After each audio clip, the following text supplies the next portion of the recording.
Everton!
He's come ahead, we'll beat up him. Save it, boys. Save boys. Save boys.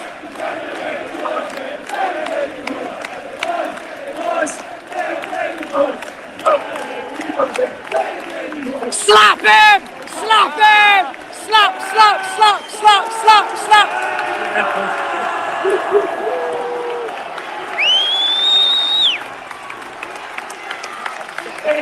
Come on!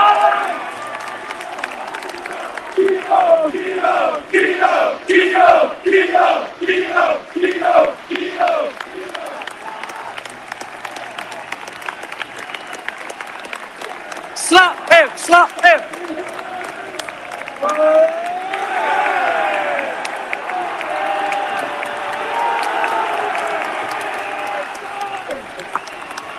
Wow!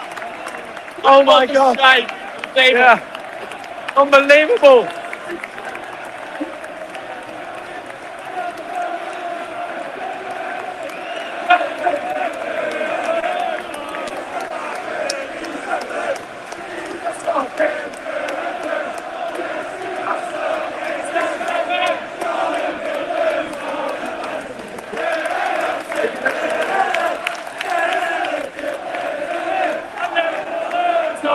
Everton, you got me singing the blues. You never felt more like singing the blues. When Everton win, I never could lose. Oh, Everton, you got me singing the blues. Never felt more like singing the blues. When Everton win, I never could lose. Oh, Everton, you got me singing the blues. Never felt more like singing the blues. When Everton win, I never could lose. Oh, Everton, you got me singing the blues. Never felt more like singing the blues. When Everton win, I never could lose. Oh, Everton, you got me singing the blues. Never felt more like singing the blues. When Everton win, I never could lose. Oh, Everton, you got me singing the blues. Wow. Unbelievable. Like singing the blues. When Everton win. And not a single person is going to be leaving here. They're going to have trouble getting us out of here. See you, mate. Oh, Everton.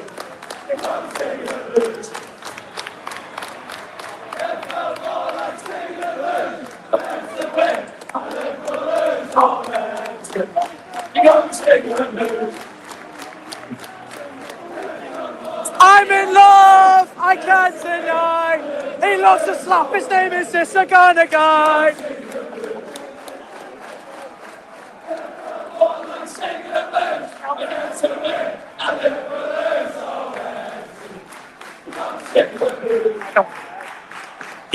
Young felt more like singing the blues. When Everton win, I never could lose. Oh, Everton, you got me singing the blues.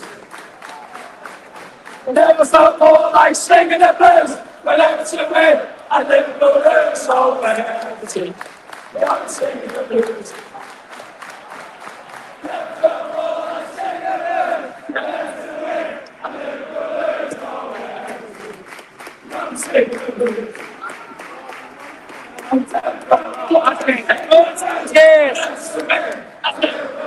How are you going to get us out of this ground? Nobody is going anywhere. This is a famous win. Slappy. Are you slapstick delirious, Ryan? To win and then lose somewhere. Everton. You can't be singing the blues.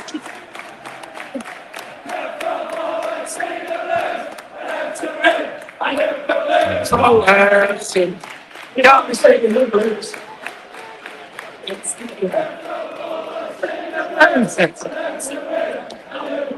Every turn of your back, if you want to test it,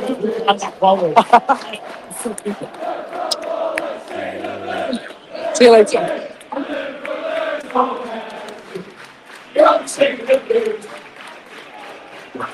It's not more like singing the blues. I'm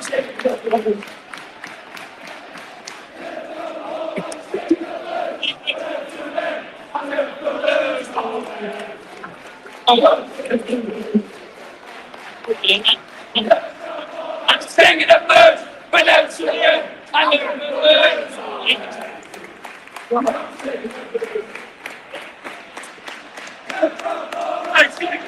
I think people are staying here because Everton haven't won at Old Trafford in 11 years. And to win with 10 men for 80 minutes. This is a famous win, marked by an infamous red card. But adds to the story in the most way. And it's an honour to be here. So we're just soaking it all in. Yeah, what Just a got to moment. soak it in. Hang on one sec, Chris.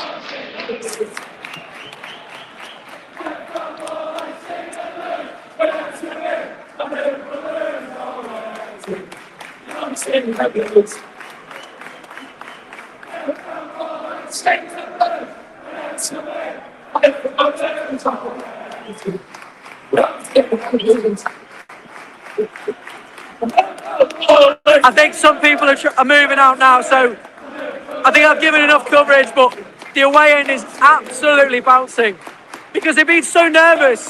Really hard to switch off during the game and actually enjoy it for what it is. Yeah, I can see it. I can see it in your eyes, hear it in the voice. What a moment.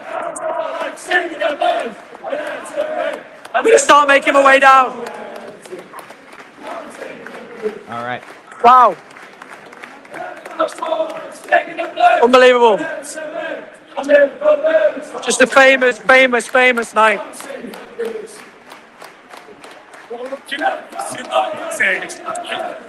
Start making my way down. Chris, it might be a good time to give some raw reaction. I'll mute myself while I'm getting out the ground. All right. Well, if Stevie's happy to add himself as well, now's a great time. What did we witness? An Everton cohesive unit the second Idrissa Gana Gueye came off. We had a strategy. We were ahead through an excellent Kieran Dewsbury Hall goal.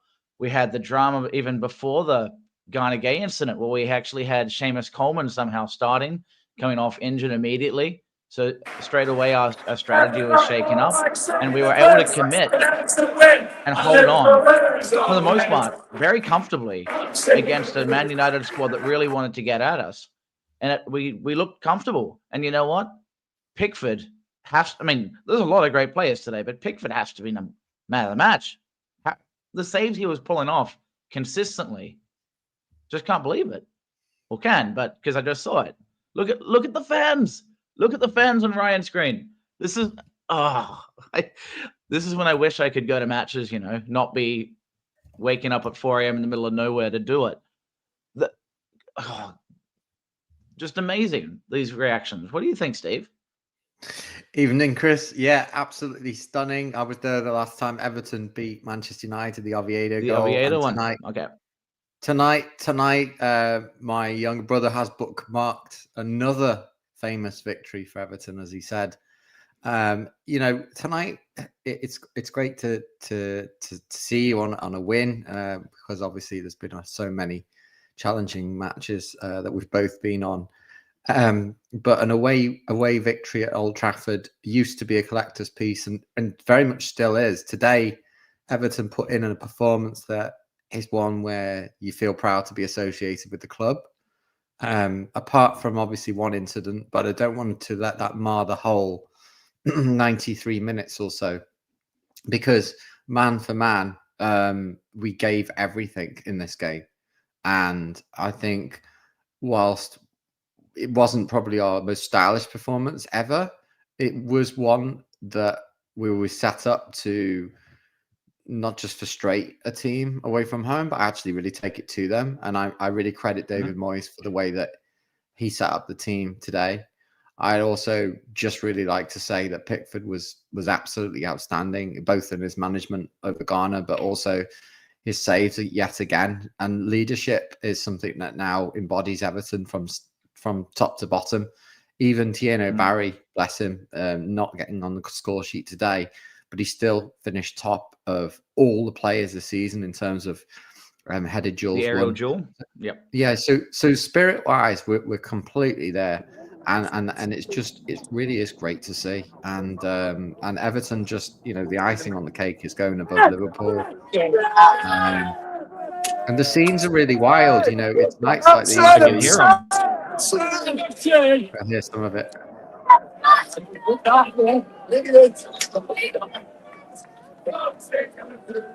Yeah, we can just hear him coming through. Yeah, and it'll be wild. All Still going. It's still going, coming out the stadium. Can you believe it? In Manchester to get away with this. Yeah. It will go on for some time. And you know what? When you're there, the passion, the rawness, everything is just it's heightened.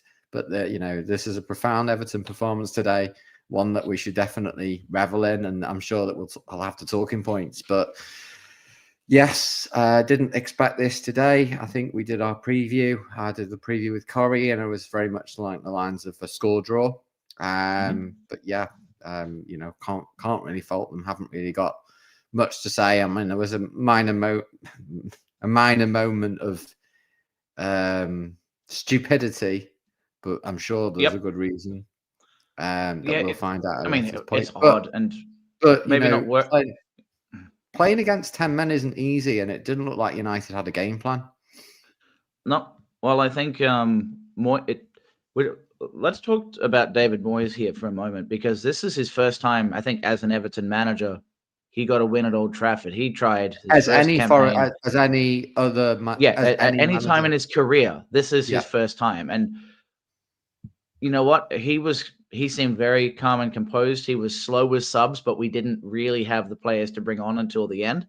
I think the way Moyes strategized and didn't go too fancy with it, dropping KDH to a more central role, actually really worked well for us. It left us isolated at times, but we had two wingers that were really good at holding up the ball today.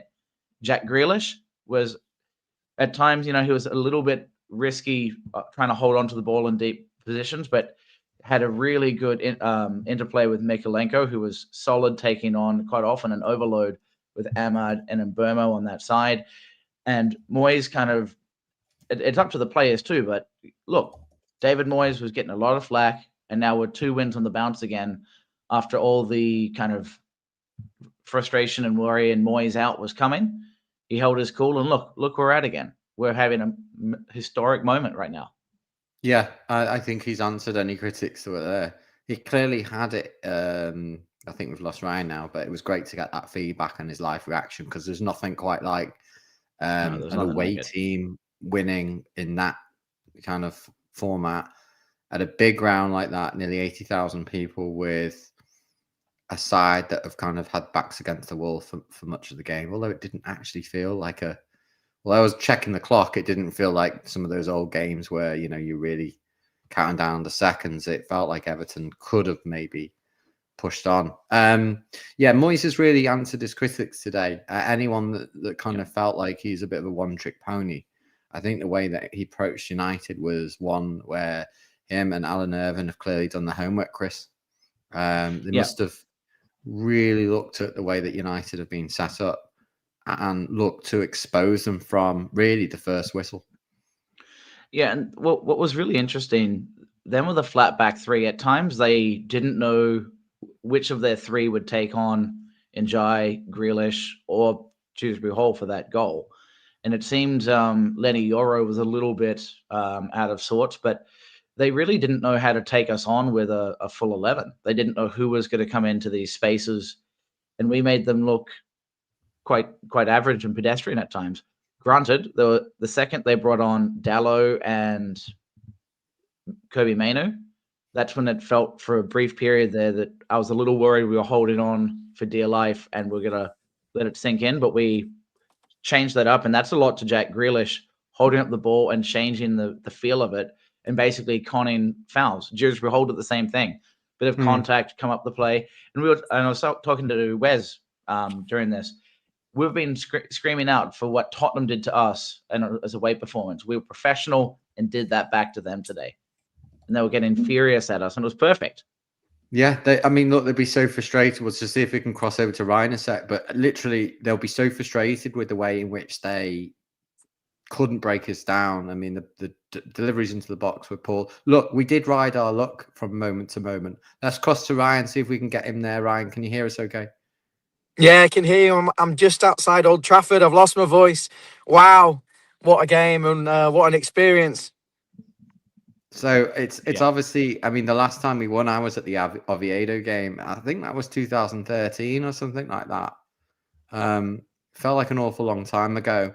Today's win it wasn't unlikely, but obviously when we went down to 10 men, we must have been thinking that this is going to be a more difficult game. Well, we started really brightly. You could park a bus through Manchester United's midfield. I think you could get the Royal Caribbean Oasis of the Seas through it. It was wide open. Ghana Gay, ironically, was the man driving through that midfield. I think Everton were the better team. I think the goal was always going to come. And then, of course, you've got that crazy incident, which the referee should use some common sense there. But unfortunately, sends off Gay. I'm in love, I can't deny. He loves to slap, his name is just a Ghana guy. From Senegal to Bramley-Moore. He slapped Keno, but he's the one that we adore. Ole, ole, ole, ole. He loves to slap, his name's just a Ghana guy. Who managed to come up with that song from ChatGPT? From ChatGPT. It'd be funny if it went viral that quickly. But yeah, they weren't singing that during the game, were they? No, I just made it up. Very, very ironic. Just ironic. Yeah. But, Everton rode their luck. Jordan Pickford made some great saves. I don't think we were in the second half. We were just running the clock down. I can't believe he only gave 4 minutes. We never looked like doing anything. I don't really know whether we were trying to... Because I was getting annoyed that Barry was still on the pitch and that we were having a striker. Because basically at that point... The striker out of possession is a third central midfielder, and whoever was in that striking role wasn't doing anything.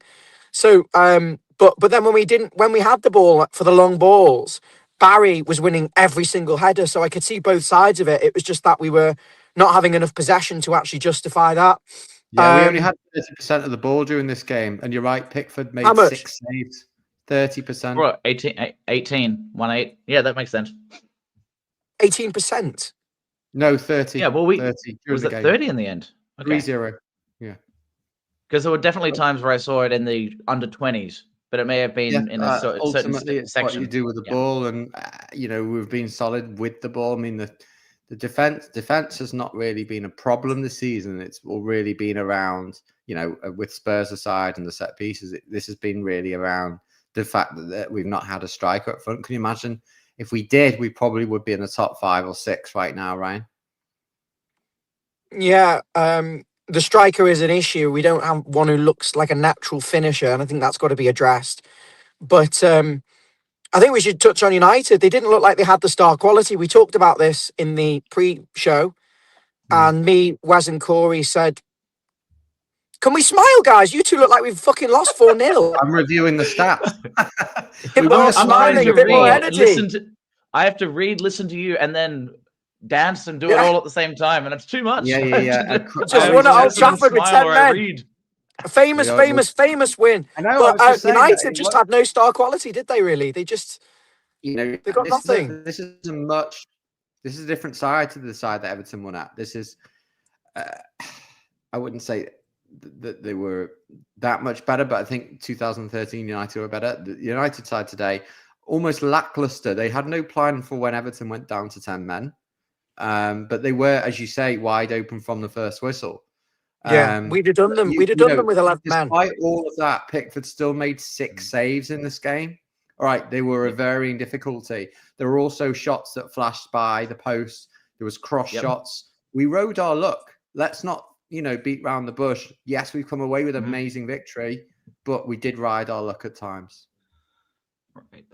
Yeah, there was. I think another person we haven't mentioned yet, the ability that Mikalenko had to take on what I was really worried about, and Brian Mbeumo. That I was really impressed with how he shut him down. Right, Kinder He did. Mbeumo. There was one moment I particularly loved down the left when Mbeumo had a massive head start on him, and Mikalenko just turned it on, and I never saw the foot speed before to do it. And really, though, to be honest with you, I think we should have probably capitalised on a couple of the yellow cards that United had. Maybe just wind them up a little bit. I would have been right in that Mbeumo's face and getting him lashing out at you. I would have been doing it because the ref was impetulant. He was ready to take action if given opportunity, and I don't think we capitalised on that. But can we also just say, United did have those clear-cut chances. Thank you for the much appreciated donation, Amanda. I think Amanda nearly always donates when we win. Thanks so much for that. Thank you. Every penny goes to Ryan's lager fund. No, seriously, it goes to the channel. His lager fund. Oh, jeez. I've just laid out 250 quid before on streaming.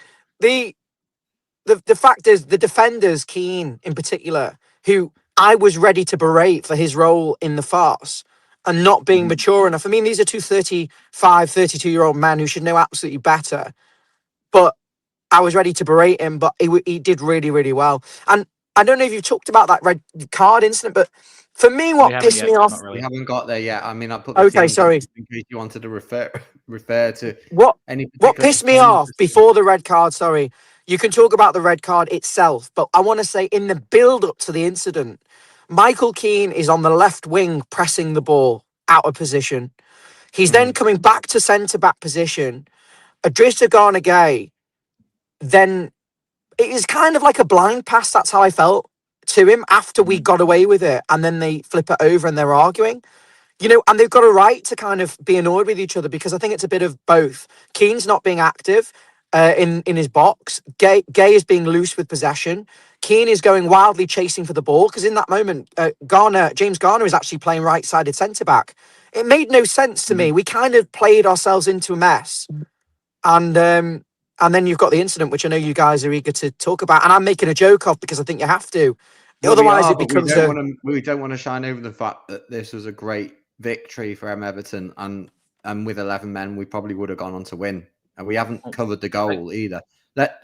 We'll talk about the incident. I want to talk about the goal. I tried to explain to Mabsy what a Denby bowl was, and I said, when you get married you'll know, but basically it's a very expensive bowl that comes typically as part of a wedding set, and mine nearly got smashed literally when I jumped off the sofa, as did my should have been in bed 6-year-old, and it was a sensational strike from Kieran Dewsbury Hall. Chris, I'll let you talk me through the goal. Yeah, so he was coming in off the left side. He took on Xerxes, and then he's a left footer, of course, and then people don't expect him to cut in on his weaker foot. He curls it to the right on the right post. It was a little bit central. The keeper could have done better, but the power and general placement was good enough that it surprised the keeper, and he took on 2, scored on his weaker foot, and he took the risk to take a strike from there that we haven't seen the likes of Jack or Njai really do that entire match. Credit to Dewsbury Hall. Yeah, it's almost like they don't dribble it into the match. But I mean, Dewsbury Hall was outstanding against Fulham. today was good again, as were most of the midfield. Mhm. You know, most of the team. You can't fault anyone really. Yeah. He was Yeah. challenged by Just a a few of quality us. strike, Ryan. What was it like? frequently. What were scenes like when that ball hit? I believe it was pandemonium, according to Sky. That they said they'd never seen an away side go so wild. Away side. Yeah, and Roy Keane actually said Everton have the greatest away support, and it's hard to deny that actually with what I witnessed in that away end today. The singing was non-stop, the passion was there, the pandemonium when we scored because we felt like we'd had an injustice as well was ridiculous. The goal, Dewsbury Hall had moment before to shoot, refused to do it on his right foot.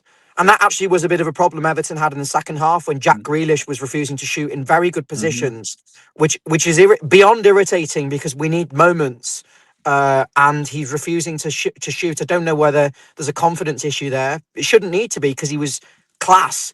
But Dewsbury Hall cut in on his right foot. You almost don't expect the shot. I think Lemons should do better. He obviously must have squeezed some lemon juice on his gloves because he got a hand to it, and it just wasn't enough. It just wasn't enough for That's him my kind of to. joke, Ryan. You can do better. It wasn't enough, to keep the shot out, but it was placed very well with his right foot. I said the minute he went to shoot, I said goal. I knew it was in. And the away end, it was pandemonium, people leaping around. But I would also say the full-time whistle, I've never in my entire life supporting Everton experienced sheer noise, relief, jubilation that was witnessed at full time. I wanted I know I asked you to schedule the stream because I knew at one point we were winning, and I thought at the full time whistle, the noise, the moment, the falling over each other was just going to be priceless. I missed it obviously by a few moments, so I was on quite quickly, but seen nothing out of it. And Dewsbury Hall with the most posh name, Kiernan Dewsbury Hall, and it's probably the least scouse sounding name, but it's a goal worthy to win the match and a fully deserved win. But yeah, the goal is he needed to add goals to his game because he's playing in the number 10 role, but actually in the number 8 role today, he was just everywhere. Yeah. After last week when I voice is gone. prepped the graphic I remember last week before I did the graphic before the final whistle, and then I had to change it. That's what I was trying to do, is wait to the very last moment to send it, and you beat me by like 10 seconds. Oh yeah, And we're above Liverpool. Those moments, and we're above Liverpool. Yeah, Everton move up to the 11th spot there with another goal. They would have got above Man United, and a win could push us 4th or 5th. So that'll be interesting. We needed it. Weekend, although it's going to be a very tough game against Newcastle, one we'll be previewing here on Follow Everton. Ryan, the way you describe the full-time whistle just sounds absolutely incredible. The sort of performance today that, as I said earlier, it's proud to be an Everton fan, but we couldn't be saying that for many years gone by. So it's nights like these that we should cherish, and I hope that for everyone watching as well, to one of those throat pastels that you sing with and get back onto the business. Now, we've covered the goal. We haven't covered the incident. And I think everyone knows what we're going to be talking about now. Now, I must admit, at the time, I thought that might be all we're talking about. But it's great that we haven't had to bring this up till about the half an hour mark. It's a moment of madness. Who wants to go first?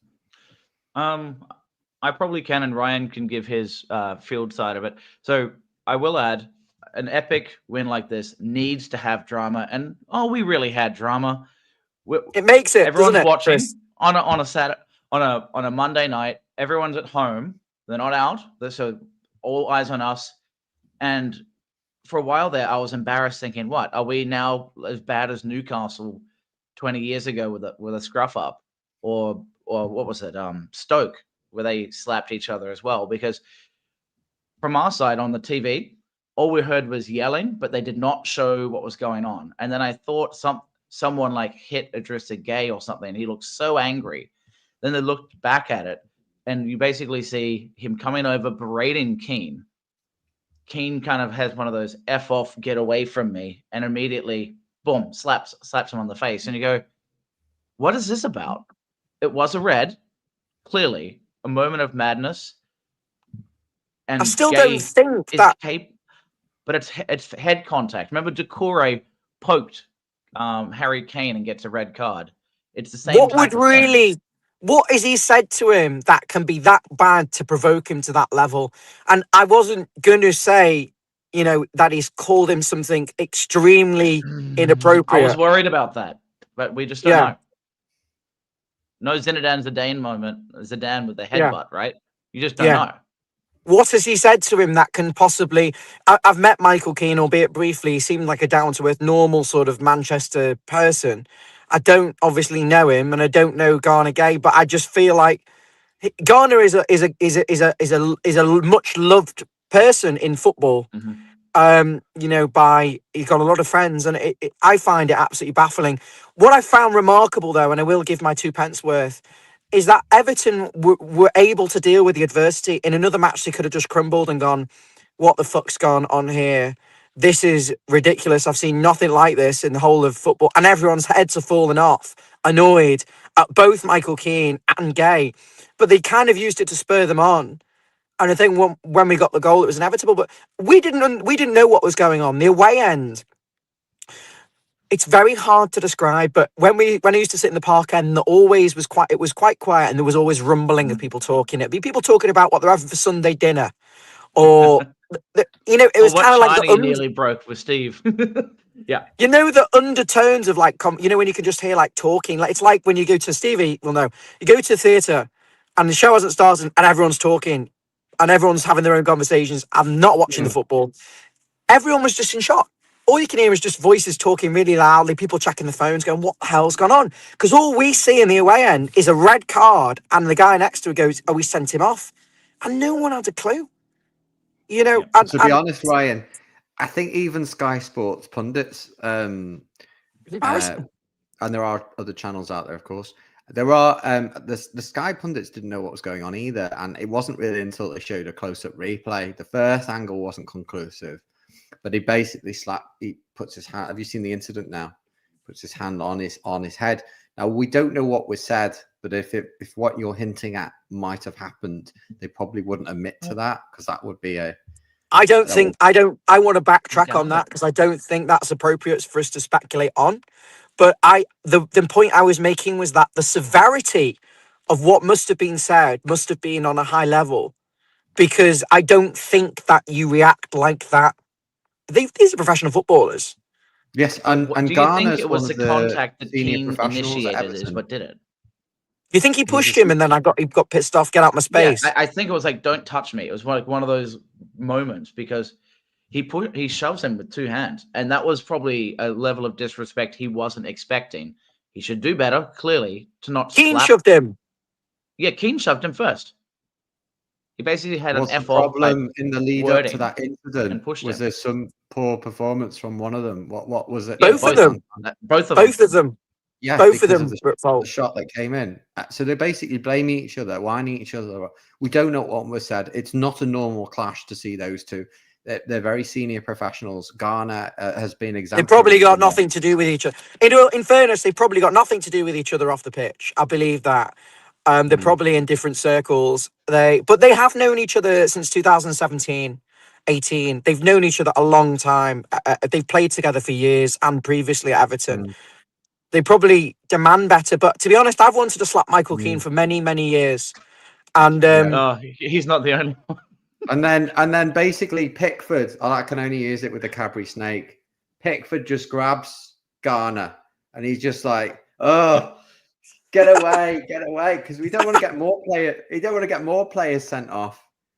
This is Sebastian the snake, but yeah, he's like, "No, you're not going back," because Garner's still really wound up here, and we're trying to protect him. I think, and die. what I found noticeable, sorry, Steve, was that Garner Gay was not on the pitch at full time. And I think they should have just, at that point, they should have just forgotten about it, dealt with it after. Yeah. Yeah. Yeah. He must have gone, where was he? Something's wrong when you're getting Liverpool fans congratulate you for beating Old Trafford. You know there's something wrong with Man United. But they're not there, and we couldn't get my brother-in-law on. So United won at Liverpool. They've been very, very good. Oh my God! Yeah, the sticker. The This sticker's is the amazing. this is the scene. What do you think he's saying? You idiot! What are you doing? Kind of like, Yeah, your head's gone. You idiot! You brain dead. You sticko. You moron. Guy's like, he's about to throw. He was like swinging for a bit.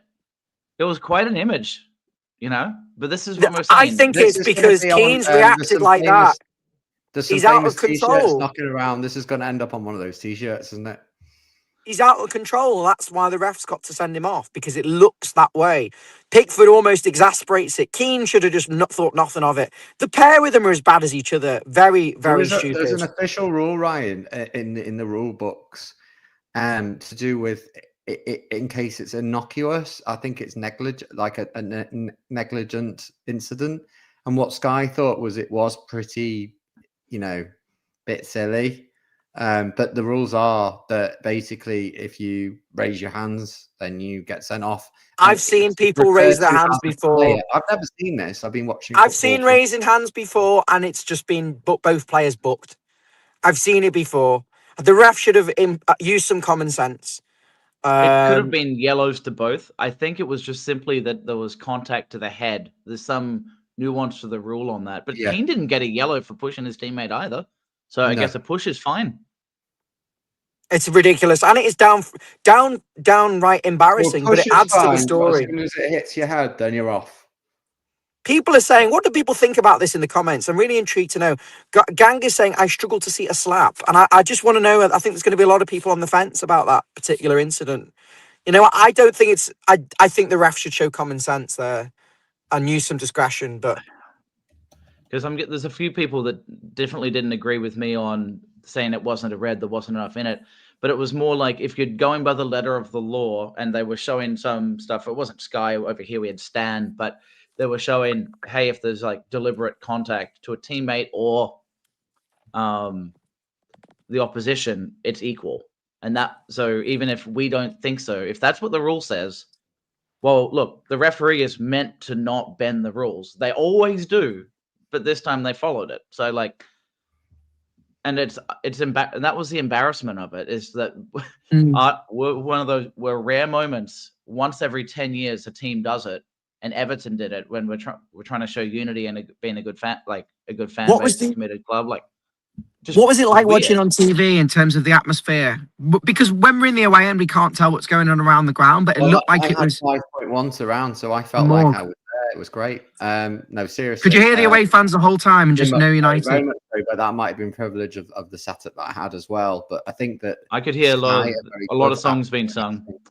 Sky are broadcasting in very good audio definition, and you do get the surround, you get the away fans, but also the cameras on that side. And obviously, when you're there in the away end, I want to know about the home end. Well, it's silent. It's silent, and most home ends, including our home end, most of the game. So Ryan, I think a big part of this was, when there's like a domestic dispute or there's a bar fight, and then everyone doesn't know what to do.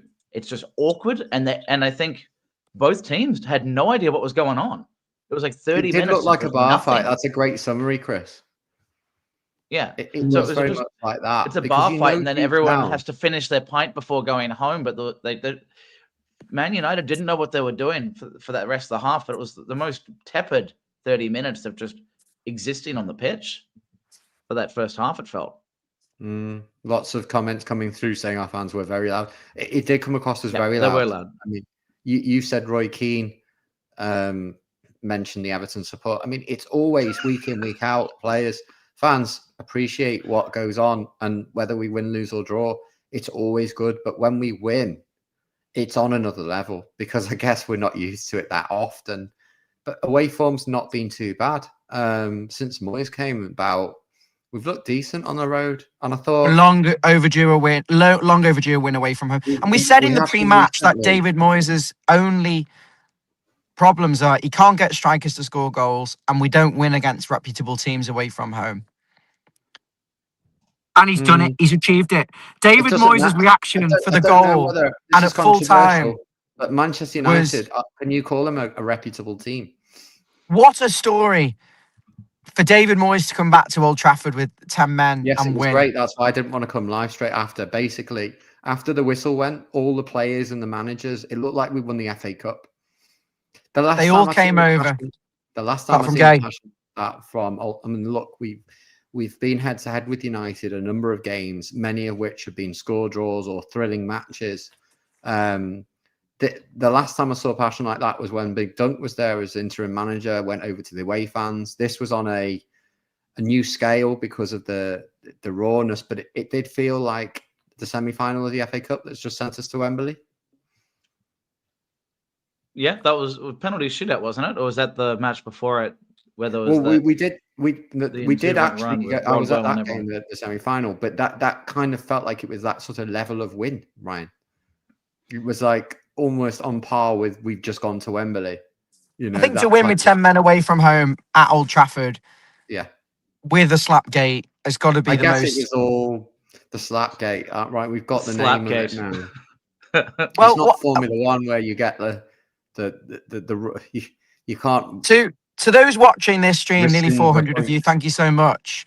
And I would say if you get time to watch it from the start, live from Old Trafford, and you'll see the scenes around 60 seconds after full time, through for about 5 or 6 minutes, you can see what it was like. I didn't get the raw full time, but I got very close after, and you'll see, you can watch it back.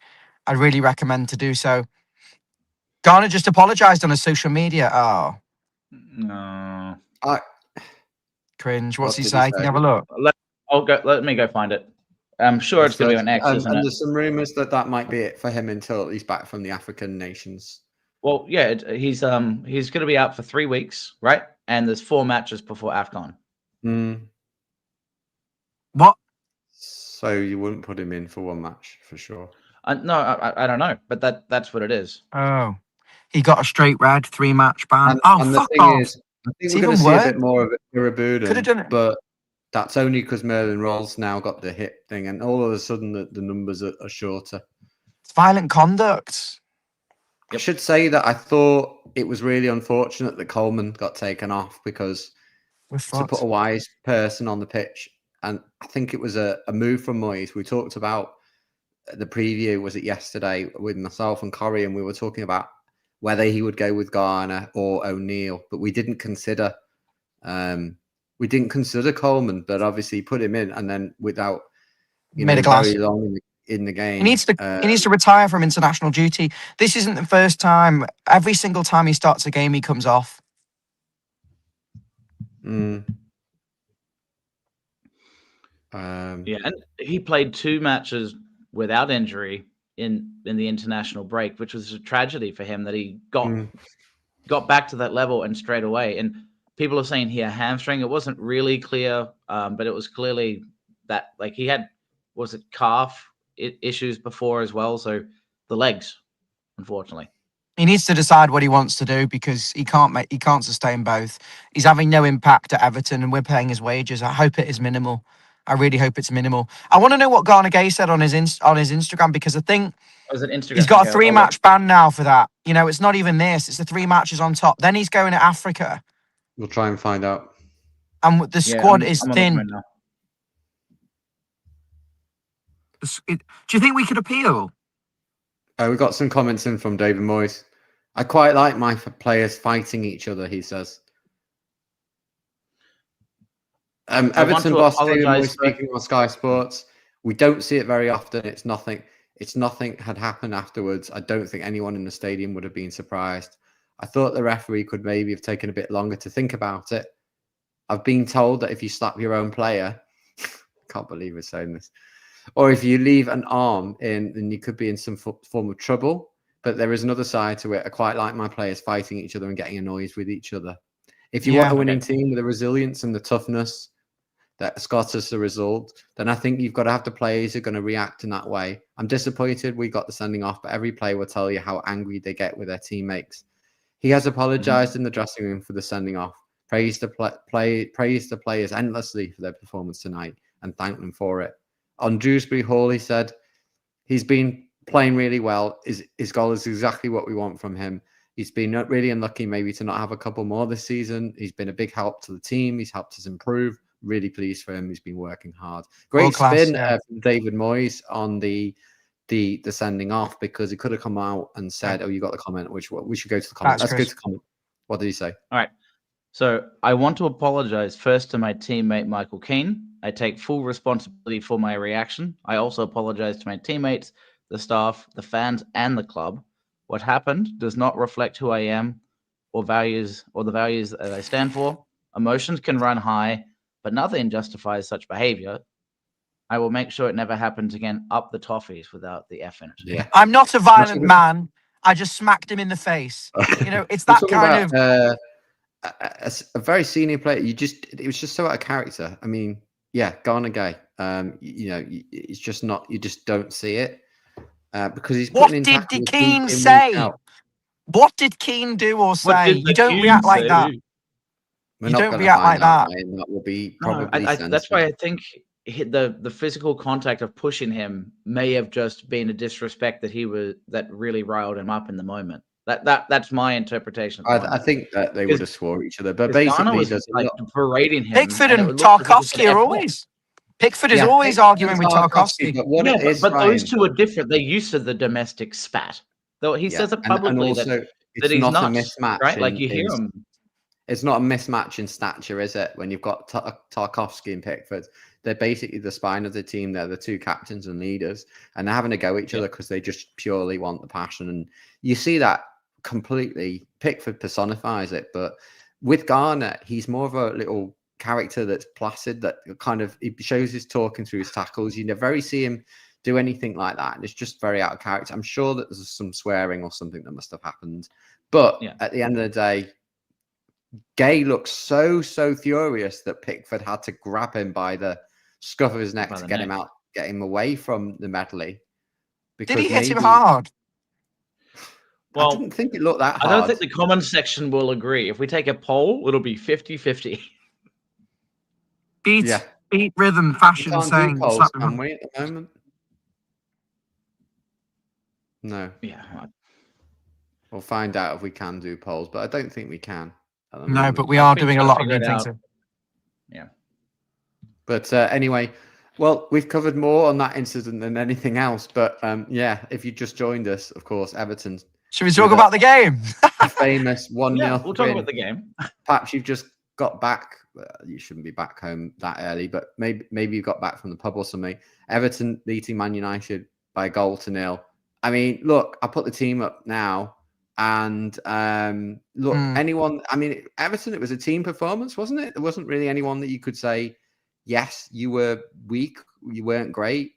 There were players that were maybe slightly better, but there was a lot of 8s in there, wasn't there? Yeah. Well, I also want to just touch on United there and then bring Chris in. So look at that United team. Yoro, you know, you can get at him. The centre backs for United didn't win a header. That was all Barry, that. And he's really excelling. Everton, the way they set up to press, to set traps in our system was excellent. And we were going to win this game with 11 men. I'm firmly in belief. It would have been a different type of victory. We would have won transitions. We would have turned them over. We would have scored. It could have been more. They didn't know how to handle the fact that all 4 of our players would press onto them. We would press very, very high, and they had no way out. I thought Casemiro was slow. Dorgu offered nothing. Mazuri was anonymous. And Burma was marked out by Mikolenko. Xerxes couldn't win anything. He was getting irritated. So you just got to give credit to 1-11 Everton there. And to David Moyes. Chris, obviously, do you want to lead a few questions and a few little areas in terms of how we played in the match? Sure. I will put, Ryan, your point here of pressing well. Man United are quite sloppy in possession in the back for the amount of people behind the ball they have. They sometimes the pressing was like 1 or 2 players and they were just knocking out of bounds. So I think defensively, Yoro looked sloppy, Mazraoui looked sloppy, Casemiro looked slow, Dorgu had a great goal scoring chance that he fluffed. That cohort there was a weakness. Also, Xerxes was getting really revved up with Taki, but Taki was doing his notorious going just on the line of you could get yourself in trouble, but didn't. And it really got to Xerxes, you could tell. Outside of that, remove the big thing. The big thing, this one. The pressing was very, very good. But you know, I don't mean this in a bad way, but there isn't really a lot to talk about in the second half, apart from Jordan Pickford, I think. Right. The amount of diving not saves. a lot to talk about in the second half. I'm not sure that's right, Brian. I disagree. I thought the second half was It's a He's trying blur. to get a reaction. There he goes. Maybe it's a blur because there was a lot of singing and a lot of voice losing. But I mean, basically, that second half, I thought we rode a bit of a storm. You know, we didn't have a lot of the ball. There were times when I felt like we could have probably ran it into the corner better or used it better. But look, their delivery was poor. At the end of the game. Why Sorry? are we so bad counter-attacking at the end of the game when we've got chance after chance to go through and make it 2-0? The answer is Dwight McNeil didn't have the pace. And I then was just he went about all to the way to say the left. He McNeil didn't have a was right really foot good to at- go to the corner, so he went back. But look, he held possession. But Charlie Alcaraz had an opportunity, and then him and McNeil kind of got stuck in each other's way on who's to have it. And there was a Remember when better one as well. There was And three the of them. keeper was up, and we never got a break on that. But look, we're not Scotland. We're not going to get a second there. I don't think that We should have. this is, you know, we've got to say that, you know, our best players in those positions were probably off the pitch at that point. And I disagree. I think Dwight McNeil was very good, for example, in the Brighton match, at punishing them on the counter attack. 5-0 3 years ago. With it. No, I think he can do that, and Alcaraz can, and Beto can. I've seen the three of them But do in that. their defense, it's hard for them. They've been He coming on with panicked. 10 minutes to go. They were panicking for no reason. There was opportunities there on the counter-attack to punish United 2-0. I don't want to moan, actually. I think the reason I said it was like a bit of a blur for me. And I felt like Jordan Pickford was kind of the story of the second half, heading it over, heading it wide. There was very, very good saves that almost felt like they were in slow motion to us in the away end. Like, we don't know whether he's going to reach it, and he just palms it, and he just gets there just in time. To me, it looked like an exemplary goalkeeping performance. But remember, we're looking at it. I was looking at it straight on, and the goal is like there's no angle, if that makes sense. So it's very hard to tell how far the saves were away from him and how difficult they were. But yeah, very, I very think good. Xerxes had a header that was bottom corner. I'm gonna start driving back, by the way. Down to his right.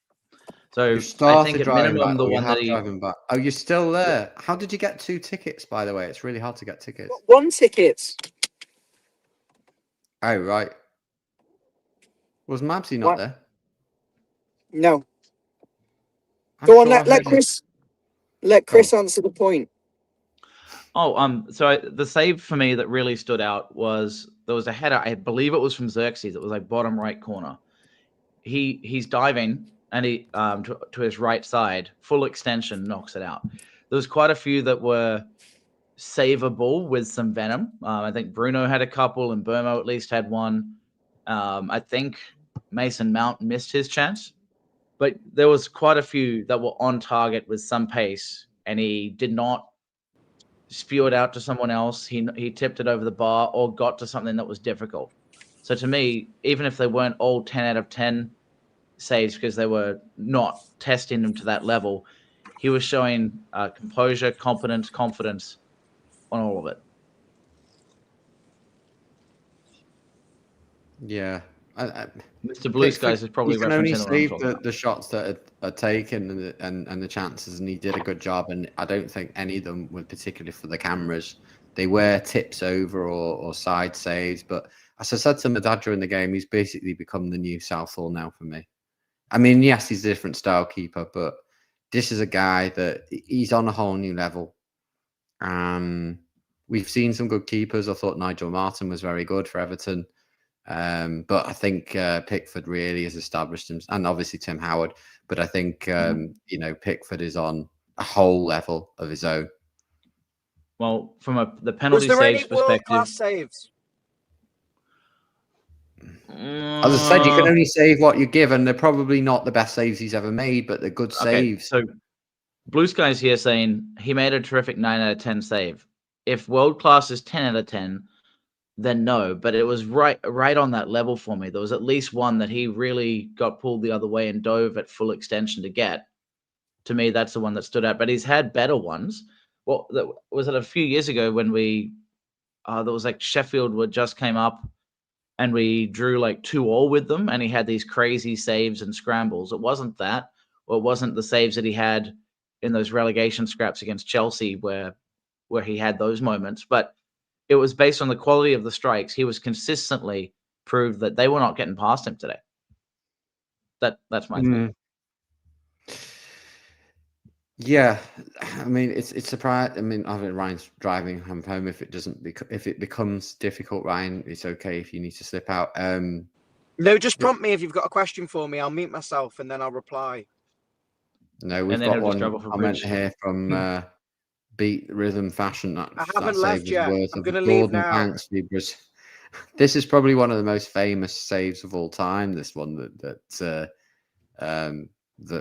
Beat Rhythm Fashion is referring to. But yeah, do you believe he's on the same level as a Southall?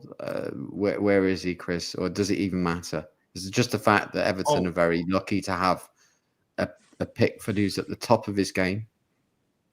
Okay, well, I'll put it this way: seeing as watching people back versus when the game's alive, when you're alive and following it, it's a different feeling, right? So, at minimum, to me, he's been a mainstay. He's been critical to keeping us in the Premier League in a desperate time for us. He's built himself out, and he's basically going to be a career-long Evertonian. I think he surpasses Howard. So I think at minimum let's assume Nev is number one, because I'm never going to fully appreciate because I wasn't watching him live. He's second, absolute minimum, and I think he's really has been the strongest player for Everton consistently. What, for 4 or 5 years? Yeah, he doesn't generally get mentioned. I mean, he does get mentioned in England, but on the world stage, he just very rarely comes up. I think that's because Everton haven't played in Europe, and because everyone at Goodison and obviously now in Bramley-Moore know that how good he is, and because we've had to see him keep us out. Yeah. Whereas I think generally, the outside world maybe don't realise how good he has been. Hello. But most of the time, people don't talk about the keepers in the same light as the Messis or Ronaldos, and they never will. That's fine. They're not the goal scorers. No, but even in the just a quick context one. of keepers, we spoke about Buffon. They speak about, they speak about different keepers, but Pickford's name doesn't generally get mentioned as one of the top keepers in the world because we're not in the limelight, I guess. Yes, Ryan, we can hear you now. Just a quick one. If you want me to speak, ask me a question and unmute me. Okay. Yes, we will. Oh, there you go. Yeah. Okay. We will ask him a question. Okay. Question for Ryan. What is the traffic like on the M62? Not near the M62, but coming out of the stadium is very, very busy. And I'm a bit surprised by that, given the fact that most of the Manchester United fans had left the stadium before it got really, really busy.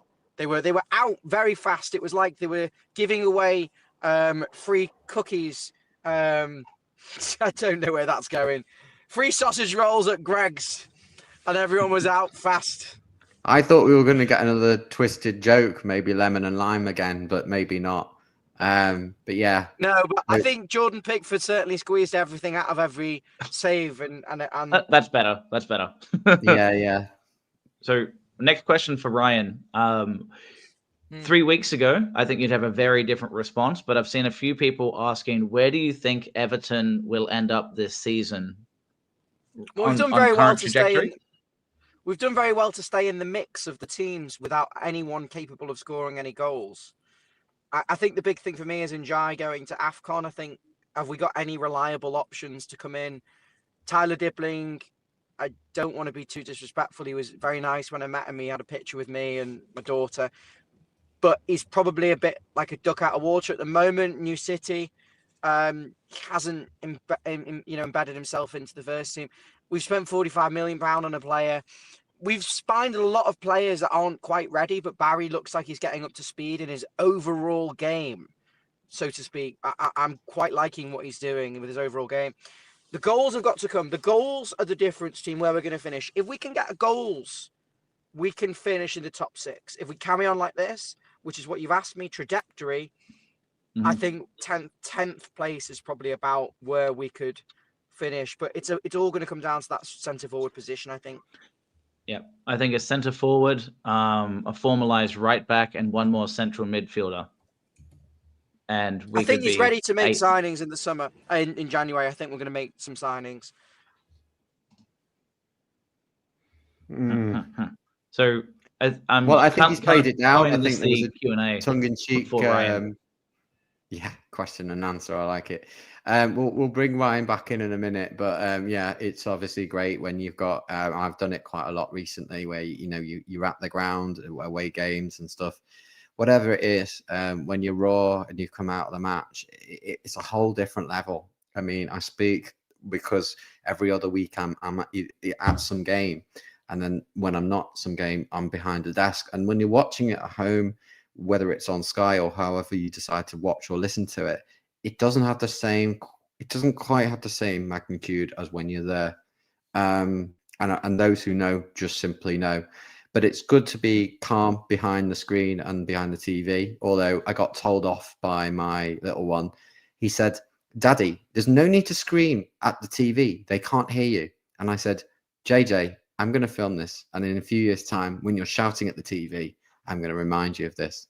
But of course, Right. I couldn't explain to him why Everton had had a player sent off for attacking their own player, because it's not something I'd normally seen. But yeah, Ryan joining us straight from the game. And if you just joined us, welcome. We've been live for about an hour. I actually think that was a good. I actually think you should teach children about that, and that is probably a good thing to show him.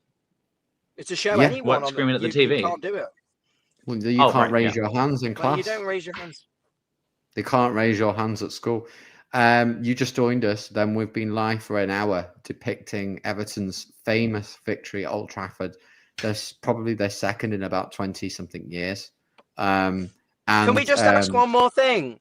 What did JJ do what did your son do when we scored and at full time? Tell us about it, because in the eyes of a 6-year-old, please, we want to know, because, we're a lot older than that. Well, as I said, I jumped up, nearly smashed the plate, the wedding present. The plate fell on the floor. I jumped in the air, grabbed JJ, and basically put him in the air, and we span around so many times and went completely crazy. And if Emma's listening to this, she's gone downstairs. If she's listening to this, because her family are all Man United, she's actually pleased Everton won. She'll be disappointed to know that JJ was still up at 9 o'clock. He didn't see the second half, but that's quite old for somebody who's just turned 6. But yeah, it's always wild. But I think it was the style of the goal. He said it was a beautiful goal, and he's spot on. It was the replay of the goal. It was just a brilliant strike, and you don't see a lot of it. I mean, Chris, you said that earlier. You just why not have a shot? We don't see a lot of it from Grealish, maybe because he's been hugging the left touchline. And what's going on with Grealish? What's going on with Grealish is I think teams have realised that they need to double up on him. And the initial, he's still good, he's still effective, but he's making other players more effective because he's got composure and he's got time on the ball. He carries a nice aura about him, confident player. He very rarely gives the ball away. He very rarely gives the ball away. He has players. Now Mikalenko's going beyond him, which is good. And you're starting to see this sort of pattern emerge. But it's not the instant hit factor where teams weren't quite ready or know what to do with him. I think we had a bit of a golden moment right at the beginning where teams were not able to close him down and work out what he was doing in this Everton side, where he's more like the Grealish of the Villa. But as more smart teams have watched videos of him, they've basically tried to nullify him. Doesn't mean that he can't be effective. But Chris, we also saw him pop up in the number 10 position. He went over to the other side of the pitch today. He's part of a flexible front three behind the striker at the moment. Yeah, and well, I think another key thing here. So as I mentioned earlier, the second they brought on, I think it was Dallo and Mainu, we were under the pump for a good 15 minutes there, and we were just holding on, making a lot of saves, and Jack Grealish committing to possession-based football, trying to slow it down, bringing 2 players in, interacting with Mikalenko to give him more confidence and supporting him on that side. That was a huge aspect of our win today. It doesn't mean he shouldn't be bombing on and taking more risk going forward. But I think we're going to under exaggerate the influence his philosophy had on this game today. If we don't say, when you hey, got a player, as an away you got- performance, he was huge. Yeah, of course, because he's been there and done it, and I think that experience was very much there from Everton's lineup today. Or hence road rage. Just joined us, of course. Everton now up to 11th, above Liverpool on points, and it's nice always when you get a message from Liverpool fans. He's right. He's right. Grealish was very, very good defensively. Very, very good defensively in that game. And all I want him to do is shoot more. I want him to shoot more and trust himself because he doesn't give the ball away. He's got a very, very good touch. He's very tenacious. I think the reason he doesn't play the 10, maybe he's a bit one-footed. You don't really see him use his left that much, but then he's actually very good with his left foot. I've seen him put some good crosses in with his left before. So it's almost like I feel like you need the manager basically to say, Jack, shoot. You've got ability. I think maybe Moyes is kind of, he's originally £100 million player, and he's certainly in that mold of world class. I think he's come in, and Moyes has probably gone, I just want to put the guy out on the pitch. Now maybe Moyes needs to put his arm around him and go, Jack, have a shot, as you're saying, because we need to see that extra dimension. But if other players chip in, I'm not so bothered. I think the problem that we've got is the fact that this is such a more flexible lineup, the interchanging of passing. Everton are no longer the boring, predictable, paint drying side to watch in midfield. We look dynamic. We've got business. You don't get the same performance every single week in it. It's a bit like if it was a chess match. It was like we had the same opening and the same end game, but if it didn't go well, then forget it. We're just not going to win the game. Everton have the flexibility. They have all sorts of different movements and patterns of play that are brought about from this style of Shrewsbury Hall, Grealish, of course, Undai, and they're keeping the likes of Dibbling and Alcaraz at bay. And I think we'll see more of the latter two because we have to. We're going to see Undai missing. We've got injuries in midfield. You don't know whether he's going to actually move Shrewsbury Hall back to accommodate that and maybe bring Alcaraz in.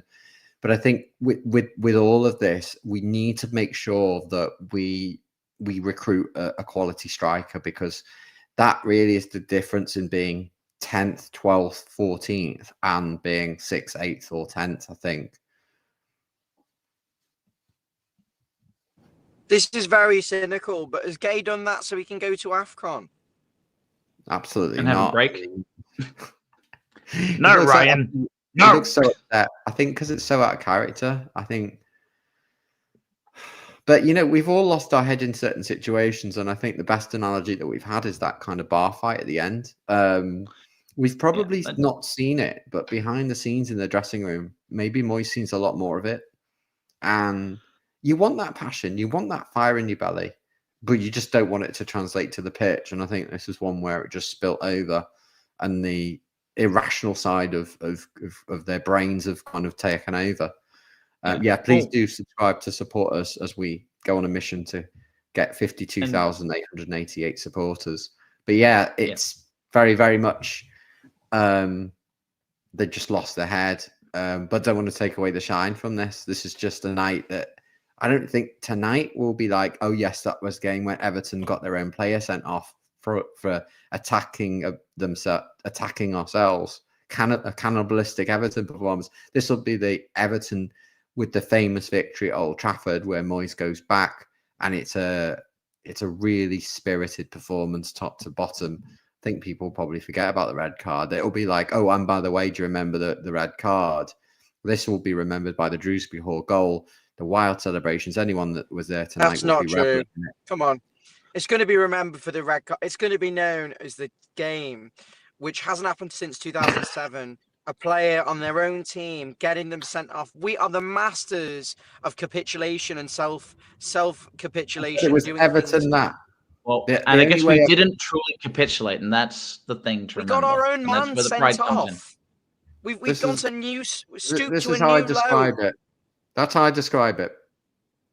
It's a new low in the history of Everton. It wasn't Everton before this. That's what's wild. It hasn't been an Everton thing. No, but Everton are brilliant wrong. at doing things like the Pistoni back pass or whatever it is that we can come up with. Even Tarkowski's late goal in the derby was for the better reason, just a crazy. No, it was crazy, a circus. Crazy. We are very good at creating situations where you just can't write them. Whether it's a snap leg, a red card that should never have happened, a self-destructing performance, a game where we should have won 3-0. Isn't that just football? Like, it's going to happen to everyone eventually, isn't it? Yeah, maybe. But it just seems like it happens to Everton. We're at the Premier League playing 38 matches minimum in the league every year. Yeah, something weird is going to happen and say classic Everton. Like classic Everton. I call it Everton that. But yeah, it's I don't know what we're going to do next, but at least we finished with 10 men. Well, in a way, I don't care. We got the result, and the expectations I'm proud and rising, isn't it, Chris? I mean, look, if we go to places like Old Trafford, we're now facing a Newcastle side that are going to be an extremely tough test, maybe the biggest. We said that for, especially if they've got very good midfielders.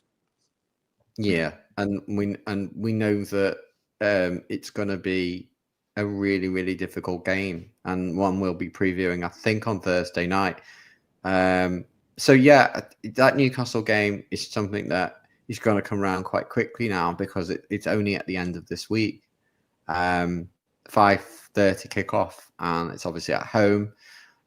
So just 5 days, probably going to give the lads maybe a few hours off tomorrow or even a day off to kind of wind down, and then it's back to business on Wednesday, and then you've only really got the 3 days to prepare. But Moyes must be thinking we need to go again, but it's going to be a completely different setup, isn't it? Because we'll be at home. I think Newcastle are a much better side.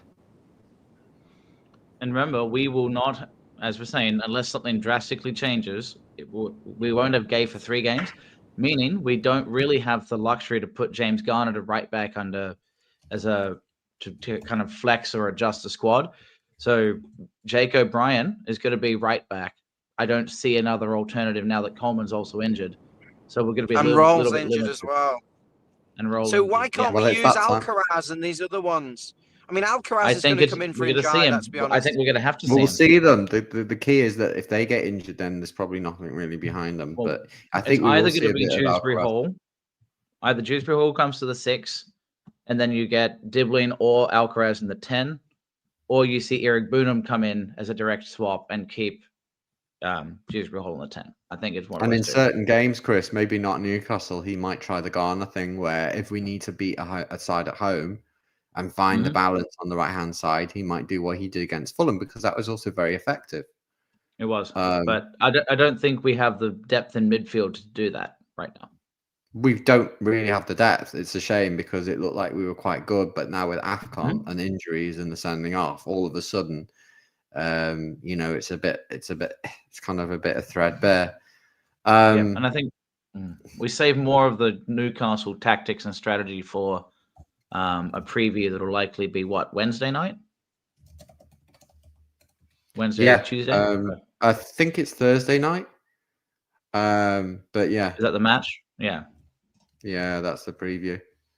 Okay. But yeah, I mean, look, too much more to go on. Maybe we. You just joined us, of course. Everton winning 1-0. Maybe can we have your player ratings?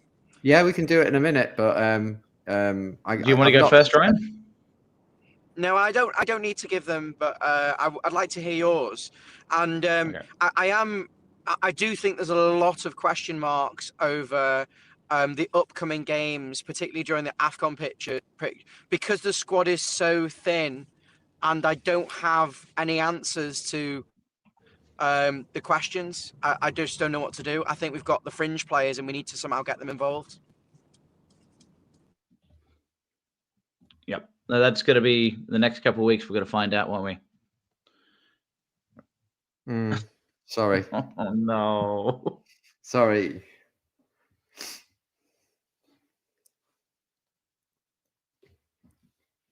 The awkward silence as the dad jokes appear. If you didn't see that, Ryan, I said why don't Everton fans run out of lemons, because it used to feeling things a bit sour by full time. But obviously, this was a good game for us. So no sour grapes. And we managed to squeeze out a result. But they said that there's all sorts of twists in this season. So I'm sure there'll be ups and downs. But moving back to the this week's schedule. Sorry, Chris. I think Chris is tired by the looks of it. I can see. Chris is tired So of my maybe joke. just whiz through these player ratings and wrap up. So Yes, Pickford, let's do the player ratings. Let's get on with it. do So one yeah. each. He's gone. Well, we sometimes do it on a separate thread, but on this occasion, I'm just going to put up the game. Chris is gone. I think maybe the puns have kind of really affected his laptop. him. Yeah, It says it's come fine. up with a message. You still want to do the player ratings? I'll listen to them. Yeah. Okay. So obviously, is my background noise annoying? If it's intrusive, no, it's absolutely fine. So obviously, Jordan Pickford in goal. He was solid. Nothing squeezed out of his hand. He's got to get a 9 for this game. I'm not sure I can give him a 10 because I think it would be maybe a penalty save. I think he used his experience. You know, after playing for England for so long. He did. He got 9 out of 10, Ryan. What more do you want? I'm not going to give him 10. 9 is quite a good score. He's been playing for England. He's played in World Cups. He's played in high-pressure games. This has got to be bread and butter for him. He probably relishes having to make saves and to be the star and do that. And, you know, amazing. He's definitely got something wrong with him, though. With some of his antics. He probably does. Look, some of the best, some of the most talented people in the world, we're talking about music artists or sports people, whatever they are, or artists, you know, we could probably name everyone from Van Gogh to Michael Jackson that they do have some sort of Achilles heel. I'm sure that Pickford channels his energy into what works. Chris, you've managed to survive the lemon jokes and you're back. Yeah, I think my laptop struggled with the acidity of that, but it's back. It had just rebooted with no prompting. Oh, you're pushing it. Yeah. You know. So what did I miss? About 2 minutes of Pickford conversation? Did Jordan Pickford do well to schwap it over the bar? These jokes are making my eyes water. These jokes are going to get too insular, aren't we? Yeah, these jokes are making my eyes water. How many saves was it? 7 up or 6 up? 6 in the second. 6. It was 6 saves. Oh, Stevie, you're not getting the joke. It's 7 up.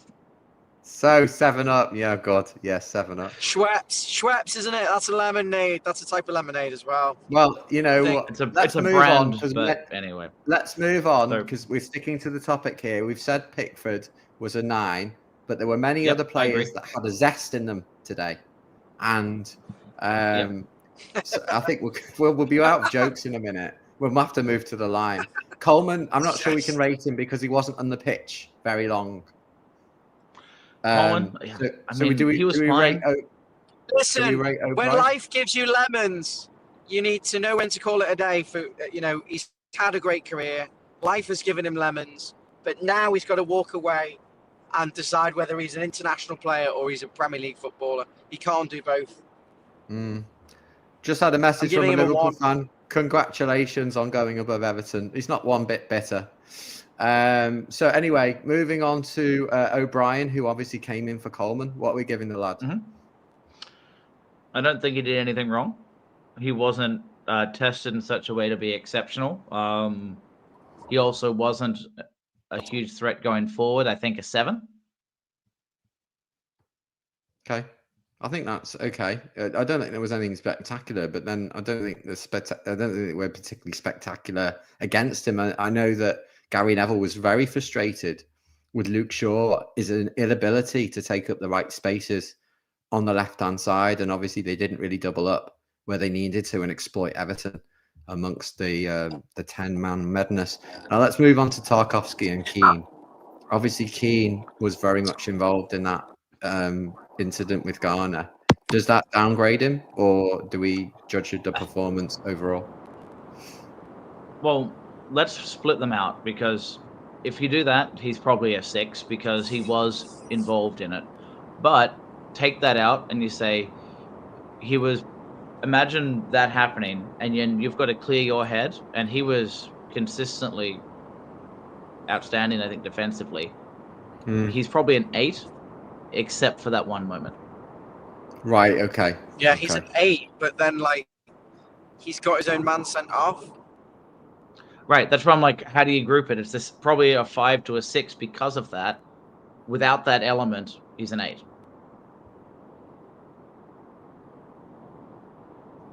Okay. So do we neutralize him? Call him a 7? I think it's okay to give him a 6 on this occasion, because it's despicable, really, what's happened. But we don't have all of the facts, so we've kept a clean sheet and we've won at Old Trafford with 10 men. So should we just give him the benefit of the doubt and give him a 7? Tarkowski was leadership throughout. He puts himself on the line all the time. Tarkowski obviously was important for Everton, because Keane had lost a little bit of his head, and he had a lot to do.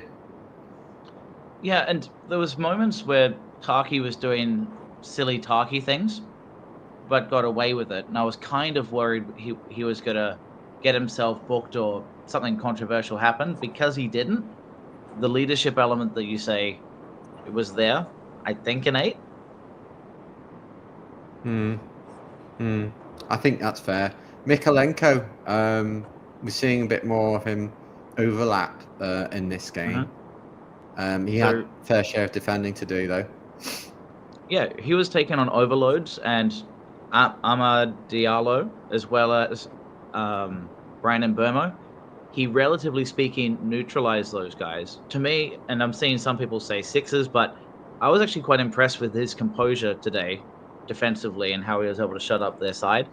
Somewhere between a 7 to an 8. Yeah, well, I'm not sure. Do we do half marks, right? Yeah, we do. You guys pick. Or do we do to the nearest pi decimal, 3.1457 or something? Then we bring on to Garner Gay, and Is it lemon pie? Yeah, it's a bit. Well, it's more like. Well, I don't know what to say. I mean, he got himself sent off. It's a 0. It's like a minus, isn't it? I think it's a minus. In the history of this, have I ever witnessed it? A first ever -1. Sure. I mean, if we're allowed to go below 0, then sure, -1. Okay, so that's interesting, because it might mean that we've got a new score. Now, Garner, I thought Garner did pretty well today. It wasn't his best performance, but he was solid. He did the job he was required to do. He did not charge forward as much. He let Dewsbury Hall do that. So it was a very workmanlike, high-energy performance against his old club. I think at minimum 7, but you could sell me on more if I look back at it. I think he lost his energy, didn't he? Because he had. But what I would say about that was a lot of work for him in the midfield. Yeah, I mean, I don't think he was running in, because I think he had to be very careful when to press, when to cover which space, who he was picking up. I think it was a very, very intelligent defensive performance from him. And like with the other two centre-backs, I think you've got to give him an 8 out of 10. Yeah, and that's fine too. But it wasn't. Sometimes doing the little things is what sells a player, right? We talked about, not today, but in the past, Garner Gay does little things to help the squad. James Garner was all about that, a measured, mature performance, and he's growing into that role as the key central midfielder for us. And then obviously Undai, we kind of get used to his performances being so good. How did you feel he played today? He wasn't poor by any means, but he did not have that zip and energy to take on the players that we've seen. He also, though, was doing a dogged defensive performance, and that was the focus of it. So on a defensive standpoint, he was a right wing back. He was quite good in that role. Would I like to see him play more advanced? Yeah, right. So like, if it's right wing back, are we happy with that as somewhere like an 8 just because he did that role and shut it down? Or do you Yeah, want to it say was I like still Grealish. expected more from him? That's a bit tricky. Yeah, because Grealish is the same way. I Same would way. say They Grealish basically stood both out had to to. me more than Njai did because of how he shielded Yeah, the they had. ball and kind of slowed it down. But Yeah, Njai was so I good, Yeah, think you're but right. he faded. But what do you expect with 10 men and trying to be the outlet? yeah, You're right. you've got You to are play the right. game, and they did the job that they needed to do. Personally, I think Undai giving him an 8. As I said, there were a lot of 8s in this team from the Yeah, start. Drewsbury Hall, Sh- surely, shielding of the ball surely yeah. Drewsbury Hall with his goal is a 9 out pushes of He's him 10. up. probably a 9 to me. Yeah, so up there with Pickford, Grealish, Yeah, similar to Undai because he yeah, probably an 8. I yeah, and give then Grealish a higher score. I give Grealish Okay, just slightly more because I think he did shield the ball and protect it well. so When we'll give him eight sometimes and a half Jai was then. giving it because away. if it was for me, I would have said Grealish an 8 and Jai a 7. But because we gave Yeah, Njai an that's 8, that's probably why I right. was a bit. Yeah, No, and Jai was not an 8. He was not an 8. He worked defensively. He did, and that if 6 is an average performance, he was a 7, 7.5. He's a yeah, 7.5, and Grealish is an 8. Grealish was the better of the sure. two, but you certainly can't give them the same as James Garner and Keane, Tarkovsky, Mikalenko, and O'Brien. They were very, very, very good. Yep. And obviously Barry, most headed duels in the Premier League this season. Yeah, Yeah, he Ahead battled of. well. I see that. Mm. He was kind of given the classic poison chalice of not having the support he would need. He did well winning aerial duels, but then the question is, was it his fault that he was not given the support at ground level consistently? He did well, I don't know but who can he get near didn't him influence the game. because I Yeah, don't and know that's who what's can get tricky. near Like he him in didn't do that a bad second half. job, but he didn't influence the game because of the situation. So it's like a 7, but it's not his fault. He isn't higher. Is almost how Mm. I'd see it. Yeah, I think But I'm seven's seeing fair. people say higher. People are saying 9s, It and is. No, he's I see higher. that. He's higher. He's higher. You think so? Okay, so let's Yeah. compromise and give him an 8. I think At he the was end of the very, day, he very good. didn't score again, but he did have a good game. And I think 8 is still a really good score. Bear in mind, in the last 3-4 seasons, there's very, very few games where I would rate more than 3 players an 8. So this is a stunning performance from Everton. And I think that probably just about brings us up to speed. Obviously, there were subs, but we've been here some time now, nearly 90 minutes, nearly as long I as the think game the itself. substitutions are worth talking about. Timur Abunam was tenacious when he came on. Yes, he was good. But the 3 subs, Beto and McNeil and Alcaraz, you're not going to score them necessarily, but you want to see more of them and you want them to reach the levels. They're not bad players. They're good players. They've proven they are good players, and they have to have an impact moving forward. McNeil kept it simple and was composed on the ball. Charlie, you could see what he was trying to do, but he wasn't able to make that impact on these counterattacking opportunities. Beto a bit stuck. Well, I think Dewsbury Hall coming in the number 8 role could be an option now to replace Idrissa Gana Gueye and to put Carlos Alcaraz in there, because I think, I love his tenacity and his willingness to drive forward with the ball. In certain games, I wouldn't necessarily do that against Newcastle, who I think have got Guimaraes, Tonali, and the Brazilian fella. But I think they'll play us off the park in the midfield. We probably don't want to make a battle in that midfield. We probably want to get it out of the midfield, really. But in some of the other games when we're playing against a lot of low blocks, I think Dewsbury Hall could certainly offer something from deep. Mm-hmm. Now that Jake O'Brien's back to right back, I do worry about how we're going to progress the ball. So that might be a solution potentially. Yeah, that is the only weak side of. Make sure you do like, subscribe, of course. We love all of your comments, and thanks again, Amanda, for a donation, and everyone who's stuck with us for 90 minutes. Have you not got anything? Well, I suppose if life gives you lemons. But seriously, we're going to wrap up now. But it's great that we were able to. Yeah, thanks so much, Ryan. So it's great that we were able to get Ryan on straight after the whistle, and for everyone, hundreds and hundreds, following us, follow Everton. And watch it back from the start to see scenes from Old Trafford at full time. Yeah. So well, hopefully Everton will start well and play and carry this momentum into the match against Newcastle. It's a 5:30 kickoff on Saturday, and I'm sure members of I'm going to the game, but a few of us will be coming out the ground and we'll be able to react. I'm not going. And those who are not in the ground will still be here. So we'll be live as always before and after the game, and there's a preview on Thursday night. And of course, today is a famous victory. Well, we've still got half an hour left in the day, at least here in the UK. Thanks, Amanda. Thanks everyone for the comments. It's really great to get the interaction and display these comments on the screen. But yeah, the Toffees go against the Barcodes on Saturday. It's the big game that you've been waiting to see, back to the Hill Dickinson, and to see whether we can take it to Newcastle and see if we can do the business. And it'd be really good to see how Everton are going to shape up without Garnergate in midfield, and of course in the build up to the AFCON and all of that, Everton will have to shuffle the pack. In other words, good night.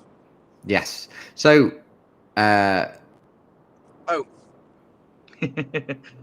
so yeah, any final lemon jokes from you, Ryan or Chris, or are we going to wrap up?